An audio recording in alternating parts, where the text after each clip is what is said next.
رام ربيعة ينفي كل ما يصار حول إبلاغ الأهلي برحيله نهاية الموسم ورفض التجديد، ويؤكد أن هناك خلاف بسيط في المفاوضات بينه وبين الأحمر وسينتهي في أقرب وقت ممكن.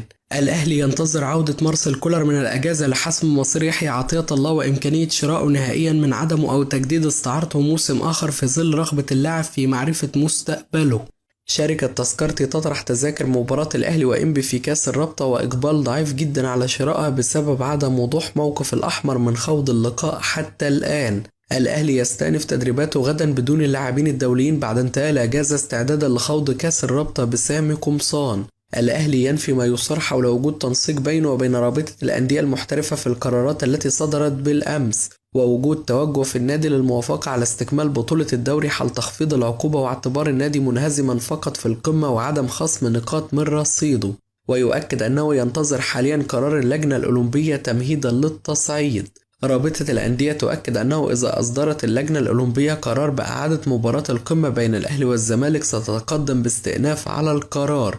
إمام عاشور يتلقى دعم كبير من عائلته وجماهير الأهلي في كل مكان بعد شخصنة حسام حسن الأمور معه واستبعاده من المنتخب وضم لاعبين أقل منه بكثير مثل دونجا ومحمد شحاتة وكوكا. تامر عبد الحميد دونجا نجم الزمالك السابق ينتقد اختيارات حسام حسن المدير الفني للمنتخب الوطني ويتعجب بشدة من استبعاد لاعب مثل إمام عاشور. بعض جماهير الزمالك تعترض على حسام حسن بقوة بسبب عدم ضم ناصر منسي للمنتخب الوطني. خلاف كبير بين ميدو وشقيق حسام عبد المجيد في ملف التجديد بسبب اشتراط اللاعب وشقيقه وضع بند في عقده الجديد أو شرط جزائي بقيمة $1,000,000 يسمح له بالرحيل لأوروبا حال تلقيه عرض جيد. الوداد المغربي يفشل للعام الثاني على التوالي في الصعود لدوري أبطال أفريقيا وحالة صدمة تسيطر على الجماهير هناك، والرجاء ينضم له ويبتعد عن البطولات القارية الموسم المقبل.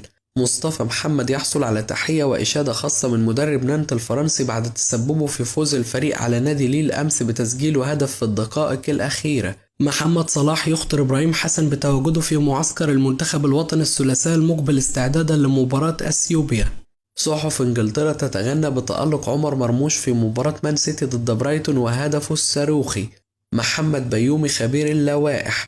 اللجنة الأولمبية ليست جهة اختصاص لنظر شكوى الأهلي ضد اتحاد الكرة ورابطة الأندية، وسترد إما بالاعتذار أو عدم الرد من الأساس لأنها تتعامل مع الاتحادات فقط. الأهلي أخطأ بالانسحاب وسوف يحاسب على أخطائه. النادي يلمح باللجوء إلى الاتحاد الدولي لكرة القدم ولجانه، ولكن الفيفا رد مؤكد سيكون هذا شأن داخلي ولن ينظر في الشكوى. أحمد حسام ميدو. بالنسبة لنا في الزمالك حاليا ملف لقاء الأهلي تم إغلاقه، ومسؤول الزمالك لن يتهاونوا في حق النادي. أقول لجماهير النادي اطمنوا، اوعى حد يقول لكم إن الزمالك سيجلس على طاولة المفاوضات لإعادة المباراة.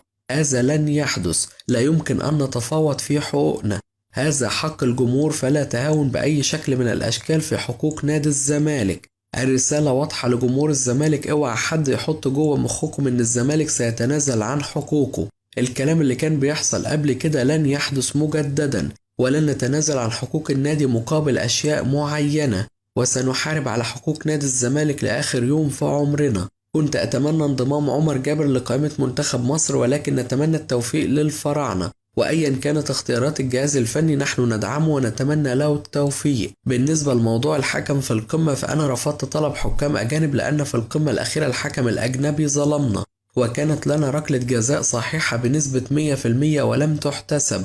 رسالتي كانت واضحة، نحن لن ندفع 50 و60 و70 ألف دولار في حكم أجنبي ولا نعرف مستواه، وقلنا للجميع أيا كان الحكم سنلعب المباراة بشكل طبيعي.